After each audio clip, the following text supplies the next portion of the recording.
സ്ഥലം നാദാപുരം. യോഗ ടീച്ചറാണ്. Bodhidharma international school of yoga 2023-24 batch student ആയിരുന്നു. ഇന്ന് ഞാൻ ഇവിടെ പരിചയപ്പെടുത്താൻ പോകുന്ന ആസനങ്ങളിലൊന്നാണ് ഉദ്ധിത ഏകപാദാസനം, അതായത് ഒറ്റക്കാൽ ഉയർത്തൽ.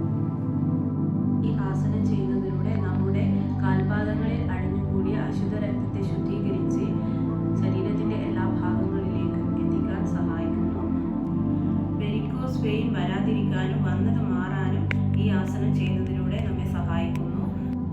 ഉപ്പൂറ്റി വേദന, കാൽ കഴച്ചൽ, കാൽ തരിപ്പ് എന്നിവ മാറാനും ഈ ആസനം ചെയ്യുന്നതിലൂടെ നമ്മെ സഹായിക്കുന്നു. മലർന്നു കിടന്നുകൊണ്ടാണ് ഈ ആസനം ചെയ്യേണ്ടത്. കാലുകൾ ചേർത്ത് വെച്ച് കൈകൾ ശരീരത്തിൻ്റെ ഇരുവശങ്ങളിലായി കമഴ്ത്തി വെച്ച് ശ്വാസം എടുത്തുകൊണ്ട് ഓരോ കാലുകളായി ഉയർത്താം. ഇൻഹെയിൽ അപ്പ് എന്ന് പറയുമ്പോൾ ശ്വാസം എടുത്ത് ഓരോ കാലുകൾ ഉയർത്തുകയും എക്സെയിൽ ഡൗൺ എന്ന് പറയുമ്പോൾ ശ്വാസം വിട്ട് കാലുകൾ താഴ്ത്തുകയും ചെയ്യാം. Inhale right leg up, exhale down. Inhale left leg up, exhale down. Inhale right leg up, exhale down. Inhale left leg up, exhale down.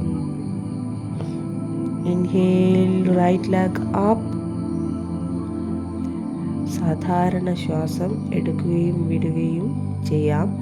ഒരു ദീർഘശ്വാസം ഉള്ളിലേക്ക് എടുക്കുക.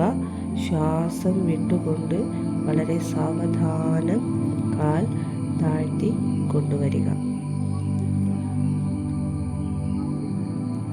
Inhale left leg up. സാധാരണ ശ്വാസം എടുക്കുകയും വിടുകയും ചെയ്യാം. ഒരു ദീർഘശ്വാസം ഉള്ളിലേക്ക് എടുക്കുക. ശ്വാസം വിട്ടുകൊണ്ട് വളരെ സാവധാനം കാൽ താഴ്ത്തി കൊണ്ടുവരിക. റിലാക്സ്.